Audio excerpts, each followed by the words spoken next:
अस्सलाम वालेकुम दोस्तों, आप देखें लाहौर स्पोर्ट्स और मैं हूं आपका मेज़बान चौधरी अशरफ। पाकिस्तान टीम बांग्लादेश के खिलाफ 3 T20 मैचेस की सीरीज़ खेलने के लिए ढाका पहुंच चुकी है और आज कौमी टीम के खिलाड़ियों ने आराम किया और कल से वो अपनी कमर कस लेंगे जो 20 तारीख को ढाका के शेर बंगला स्टेडियम में पाकिस्तान और बांग्लादेश के दरमियान जो पहला T20 मैच खेला जाएगा। पाकिस्तान ने तो जो 15 रुकनी स्क्वाड अनाउंस किया था वो तो ढाका पहुंच चुका है, लेकिन आज बांग्लादेश जो मेजबान मुल्क है उसने भी अपने 15 रुकनी स्क्वाड का ऐलान कर दिया है और वही स्क्वाड बरकरार रखा है जो उसने श्रीलंका के खिलाफ सीरीज के लिए खेलने के लिए ऐलान किया था और 2-1 से सीरीज जीती थी। 2-1 से सीरीज जीती बिल्कुल।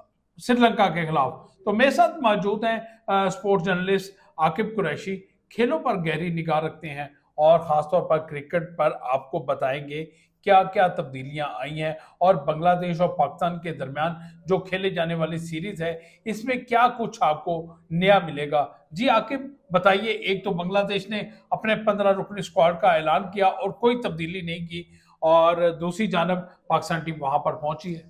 चोइसा बहुत शुक्रिया आपका। सबसे पहले तो देखने वालों को अस्सलाम वालेकुम और आपसे रिक्वेस्ट है कि लाहौर स्पोर्ट्स को जो है सब्सक्राइब कर दिया करें, कमेंट सेक्शन में जो अपनी राय का इज़हार लाजमी किया करें और उसके साथ आकिब ये तो आप बड़ा ज़बरदस्त हमारे नाज़रीन को रिक्वेस्ट भी करते हैं और आप जैसे कहते हैं तो मुझे बड़ी उम्मीद है कि जो नाज़रीन हमें देखने वाले हैं वो मेरे चैनल को जरूर नहीं सब्सक्राइब माशाल्लाह, करेंगे। बड़े अच्छी अपडेट जाती हैं लाहौर स्पोर्ट्स पे। अब हम आते हैं ज़रा टॉपिक की तरफ, क्योंकि टॉपिक बड़ा खतरनाक है। चोइसा रात 9 बजे मेरी काम पे टांगना शुरू हो गई थी। अब आप पूछेंगे वो क्यों?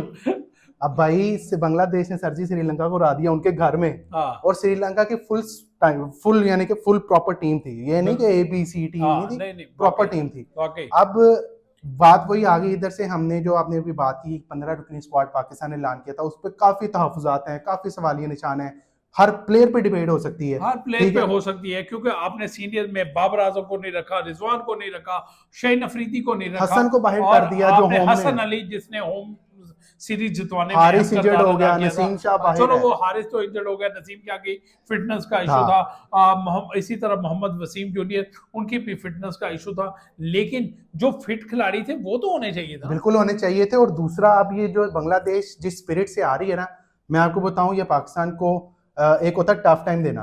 मुझे अब ये जो 3 मैचों की सीरीज हुई है श्रीलंका के खिलाफ, जिसने परफॉर्मेंस दी है, मुझे अब ये जो सीरीज शुरू होनी ना 20 जुलाई से, अच्छा मुझे ये 50-50 से स्टार्ट नजर आ रही है। अच्छा 50-50 से स्टार्ट, आप पहले मैच के बाद चेंज हो सकता है, दूसरे मैच के बाद। शुरू में मेरी तरफ से आप पूछें तो 50-50 चांसेस है। आप क्यों? क्योंकि बांग्लादेश को अपनी कंडीशंस का बहुत ज्यादा फायदा है और वो अपने घर में वो हमेशा अपने घर में ऑस्ट्रेलिया को भी ऑस्ट्रेलिया को हरा चुकी है और उनको पता है कि उन्होंने अपने घर में कैसे जीतना है। शेरे बंगला स्टेडियम जहाँ पे मैचेस हो रहे हैं, ये ट्रैक रिकॉर्ड इस ग्राउंड का रहा है कि यहाँ पर जो BPL है, बांग्लादेश प्रीमियर लीग, इसका ट्रैक रिकॉर्ड रहा है कि यहाँ पे पहली बैटिंग करने वाली टीम 120 रन भी कर जाए तो विनिंग स्कोर होता है। अब बांग्लादेश के खिलाड़ी, अगर मैं आपको बता दूं, ये वही स्क्वाड है जो श्रीलंका के खिलाफ खेले हैं। पहले आप स्क्वाड बता दें हाँ फिर जी, हम आगे फिर हम उस पर। लिटन दास कैप्टन है जी और बड़ी शानदार फॉर्म में नजर आए हैं। आल्दो के मई में जो बांग्लादेश की टीम पाकिस्तान आई थी उसमें ये अच्छा परफॉर्म नहीं कर सके थे, लेकिन ये श्रीलंका के खिलाफ इन्होंने बड़ा बेहतरीन किस्म का परफॉर्म किया है।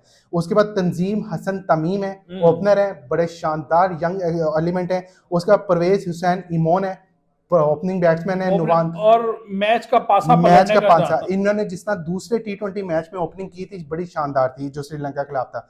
उसके बाद मोहम्मद नईम शेख है, तौहीद हॉरिडाई, बड़ी शानदार परफॉर्मेंस दी इन्होंने भी। जाकिर अली कीपर बैट्समैन, लंबे लंबे बार, दाढ़ी रखी हुई, लगते नहीं है प्लेयर माजरत के साथ, लेकिन जब बल्ला उनके हाथ में होता है, पिच पे आते हैं तो फिर पूरी दुनिया को बता दें पॉइंट मेनू भी छक्का मारना आता है। ठीक है, उसके बाद शमीम हुसैन पटवारी, पटवारी वो वाला पटवारी नहीं, ये पटवारी बांग्लादेश वाला जो हम हुकूमत की जानिब से वो वाला पटवारी नहीं, सियासत में लगाते हैं। यस, ये पटवारी उनकी कास्ट है, बांग्लादेश में पटवारी एक कास्ट है, यहाँ पे कास्ट नहीं है। अच्छा जी, उसके बाद मेहदी हसन मिराज, वनडे के कैप्टन इनके, वो भी टीम में शामिल है। रिशाद हुसैन, पाकिस्तानियों को सबसे ज्यादा यही जानते हैं, अभी रिसेंटली लाहौर कलंदर की जानिब से खेल के गए, फाइनल भी खेले और लाहौर कलंदर्स को चैंपियन बनाने में उनका भी एक बहुत किरदार रहा है। इसके बाद जी शक मेहदी हसन, जिन्होंने कल मैन ऑफ द मैच हासिल किया, 4 विकेटें हासिल की और श्रीलंका की बैटिंग को तहस नहस करके रख दिया, वो भी स्क्वाड में शामिल है। Nasum Ahmed left arm off spinner, अच्छे ऑफ स्पिनर हैं। तस्कीन अहमद बड़े भरपूर किस्म के फॉर्म में, और ये जब विकेट लेते हैं तो ऐसा लगता है इन्होंने वर्ल्ड कप जीत लिया, इतनी सेलिब्रेशन करते हैं। फिर उसके बाद one and only Mustafizur Rahman, अगर इनको इनके मतलब की पिच मिल गई तो मुस्तफिजुर रहमान ना सलमान आगा को चलने देगा, ना फखर को चलने देगा, ना साइम को चलने देगा। फिर उसके बाद जी शरीफुल इस्लाम, एक और लंबे खब्बे फास्ट बॉलर। उसके बाद जी तंजीम हसन साकिब, दाढ़ी रखी हुई है। वर्ल्ड कप आपको याद होगा 2024 का अमेरिका में डैलस में मैच था, इन्होंने रोहित शर्मा को इन स्विंग करके टक करके किलियां उड़ाई थी, वो वाले तंजीम हसन साकिब है। उसके बाद जी मोहम्मद सैफुद्दीन ऑलराउंडर है।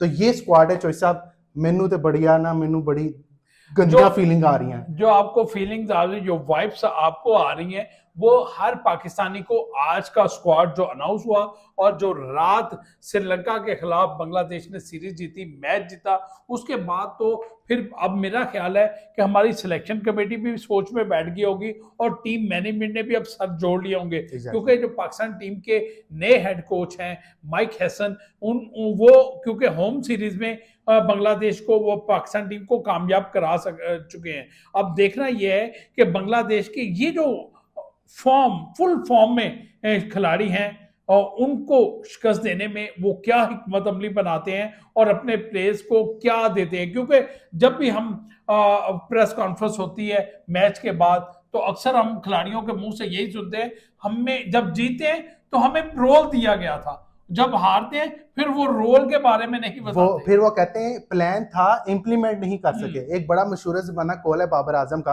अब बाबर आजम के फैंस कमेंट सेक्शन में आके बुरा भला ना कहना शुरू कर देना। हम चूंकि जर्नलिस्ट हैं, चॉइस साहब की माशाल्लाह जितनी उम्र है उतना जो है वो माशाल्लाह मेरा ख्याल है उससे आधा मेरा कोई, मैं ये मीडिया में आया हूँ।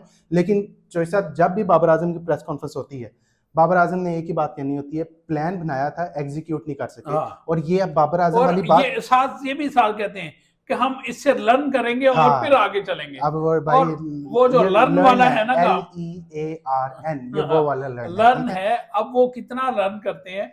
क्या अभी भी पाकिस्तान टीम जो सलमान अली आगा की क़यादत में बांग्लादेश शेर बंगला ढाका में मौजूद है, तो वहां पर क्या ये लर्न करने के लिए गए या जीतने के लिए गए?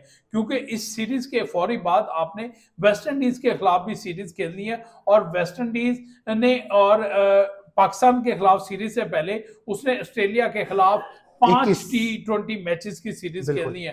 और आप कोशिश कर रहे हैं कि उनके खिलाफ जो 3 T20 और 3 वनडे हैं, वो 3 वनडे भी T20 में कंसिडर कर दिए जाए, वो तब्दील कर दिए जाए। अभी तक उसके बारे में तहफ़्फ़ुज़ात हैं, कोई हतमी फैसला नहीं हो सका। ना पाकिस्तान क्रिकेट बोर्ड किसी नतीजे पर पहुंच चुका है, ना वेस्ट इंडीज किसी नतीजे पर पहुंच चुका है। ये बात दुरुस्त है कि वेस्ट इंडीज इसका मेजबान है, और जो सीरीज का ऐलान है या शेड्यूल का ऐलान है वो वेस्ट इंडीज क्रिकेट बोर्ड ने करना है। लिहाजा हम पाकिस्तान क्रिकेट बोर्ड को इस पर मुर्द इल्जाम नहीं ठहराते, लेकिन कुछ ऐसी चीजें हैं, अगर वनडे खेलना है तो वनडे सीरीज का भी ऐलान कर देना चाहिए। क्योंकि वैसे तो जो वेस्ट इंडीज क्रिकेट बोर्ड है उसने वनडे और T20 सीरीज की जो टिकटों की फरोख्त है वो ऑनलाइन जारी रखी हुई है, और वनडे के टिकटों की कीमत भी है और उसमें T20 क्रिकेट जो मैचेस सीरीज है उसके भी। लेकिन क्योंकि हम बांग्लादेश के खिलाफ सीरीज की बात कर रहे हैं और पाकिस्तान टीम कल पहुंच गई थी खैर आफियत के साथ, और ये जो पाकिस्तान टीम वहां पर पहुंची, 2 मराहल में वहां पर पहुंची, 2 मुख्तलिफ ग्रुपों की शक्ल में वहां पर पहुंची। हम अक्सर जो अखबारात में थे तो हम उसकी एक सुर्खी लिखते थे कि पाकिस्तान टीम के खिलाड़ी टुकड़ियों की शक्ल में या पाकिस्तान वतन वापस पहुंच गए या किसी मुल्क में सीरीज खेलने के लिए पहुंचे। तो ऐसा ही कुछ बांग्लादेश में जब पहुंचने का ये हुआ, खिलाड़ियों ने कल पहुंचे, आज आराम किया, और कल से वो कमर कस लेंगे कि जो पहला मैच 20 तारीख को खेला जाना है वो उसके लिए तैयारियों का आगाज करेंगे।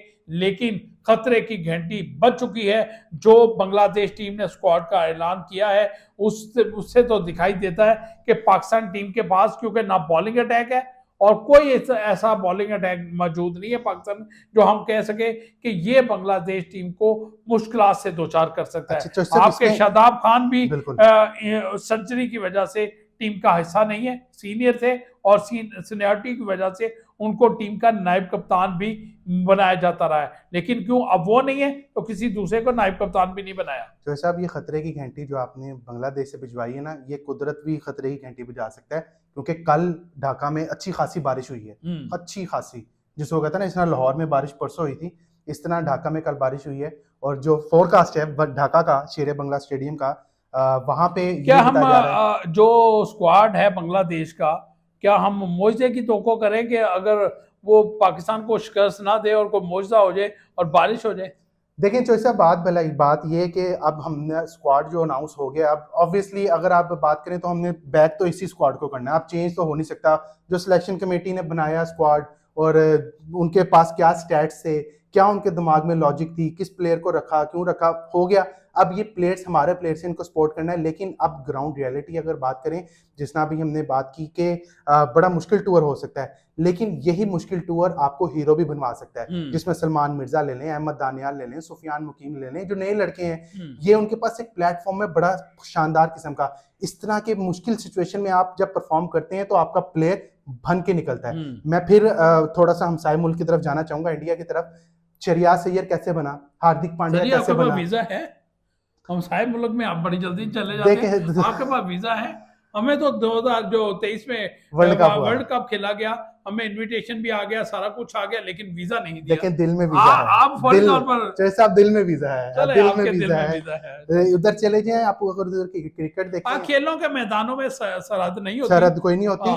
अब वहां पे भी प्लेयर्स ऐसे ही बनते हैं, आप जब सीनियर प्लेयर को रेस्ट करवाते हैं, जूनियर प्लेयर परफॉर्म करता है, फिर वो एक सुपरस्टार बनता है। अब ये हमारे जो नौजवान प्लेयर्स हैं, इनके पास बड़ा बेहतरीन मौका है, और मैं ये इनको अपने माइंड में रख लेना चाहिए कि बांग्लादेश अब माइनर टीम नहीं रही, क्योंकि स्पेशली श्रीलंका का, और उससे ज्यादा डर की बात, मुश्ताक अहमद उनके कैंप में है। बिल्कुल सही। मुश्ताक अहमद को पाकिस्तान क्रिकेट की ABC पता है, और वो यकीनन, अब देखें, वो तनख्वाह ले रहे हैं वहां के, बांग्लादेश से पैसे ले रहे हैं, ये वो मुहिबे वतनी एक अलग चीज होती है, पैसा वतनी भी कुछ होती है, ठीक है ना। वो पैसे ले रहे हैं, वो पाकिस्तान क्रिकेट टीम की गलतियां बताएंगे, वो बताएंगे वीकनेसेस के, भाई फखर जमान ऑफ स्पिनर का डरता है, उसको जब ओपन करवाएं ऑफ स्पिनर लगाएं, साइम अयूब जब खेलेगा तो राइट आर्म ऑफ स्पिनर लगाएं, वो बताएंगे इस तरह की वीकनेसेस, बॉलिंग में बैटिंग में भी। यार आकिब, आप हमारे खिलाड़ियों की इस तरह की कमजोरियां ना बताएं कि कहां पे कौन सा स्पिनर लगाएं। अगर बांग्लादेश वालों ने ये सुन लिया, उनकी सिलेक्शन कमेटी, टीम मैनेजमेंट ने सुन लिया, तो आकिब जो है, आकिब कुरैशी, आकिब जो है तो चीफ सिलेक्टर है, मुझे बांग्लादेश वाले ना बुला लें, आपको दावत ना दे दें कि आप हमें आके बाकी प्लेयर्स की भी कमजोरियां बताएं। नहीं, इंशाल्लाह सलमान अली आगा मिडल में आता है, उसको किस तरह पकड़ना। इंशाल्लाह हमारे लड़के भरपूर परफॉर्म करेंगे, क्योंकि यहाँ पे जो उनका कैंप लगा था, इतना लंबा कैंप लगा था, गर्मी में कैंप लगा, शदीद हपस थी, लड़कों ने, माइक हैसन ने जो है लड़कों के पसीने छुड़वा दिए। हालांकि वो कुछ बातों उसमें की जा सकती थी, यार ਇਹੋ ਜਿਹੇ कैंप का की फायदा है, मुंडिया पसंद पे हो, किसी ना किसी की खुदा ना खास्ता इंजरी निकल आती इतनी गर्मी में। हम वहां पे खड़े होकर सोहेल साहब जो रिपोर्ट करते थे, जो वहां पे कवर करते थे, खड़े खड़े हमारा पसीना निकल जाता, तो लड़कों का क्या हाल होता होगा। बहरहाल लड़के हमारे हैं, हमें इनको सपोर्ट करना है, ज्यादा दूर नहीं है, 2 दिन की दूरी के बाद पहला मैच हो जाएगा, लग पता जाएगा जी, अगर बारिश ना हुई तो बिल्कुल लग पता जाएगा। अगर वहां पर शेरे बंगला ढाका में बारिश ना हुई तो फिर पाकिस्तान टीम किन तैयारियों के साथ गई है, किस जहन बना के गई है कि वहां पर कौन से नताइज देने हैं, किस तरह की कारकर्दगी दिखानी है। और हम अपने खिलाड़ियों को बिल्कुल यकतरफा ये नहीं कहेंगे कि ये कमज़ोर टीम है, लेकिन पाकिस्तान टीम जो है ये मुकाबला कर सकती है। और क्योंकि बांग्लादेश के खिलाफ होम सीरीज ये 3-0 से जीते हुए हैं, और उसी जीत का तसलसल अब क्या ढाका में बरकरार रहता है या नहीं रहता, इसके लिए आप मेरे साथ जुड़े रहिएगा। हम आपको पाकिस्तान टीम के हवाले से, पाकिस्तान टीम की कारकर्दगी के हवाले से आपको बताते रहेंगे, आपको अपडेट करते रहेंगे। जाते जाते एक मरतबा फिर आकिब कुरैशी की जुबान में कि हमारे चैनल को सब्सक्राइब करें और लाइक करें और अपने कमेंट्स भी दें। कोई बात नहीं, हम उनका जवाब अगले प्रोग्राम में जरूर देंगे। अगली वीडियो तक, अगले प्रोग्राम तक आपसे इजाजत चाहेंगे। अल्लाह हाफिज।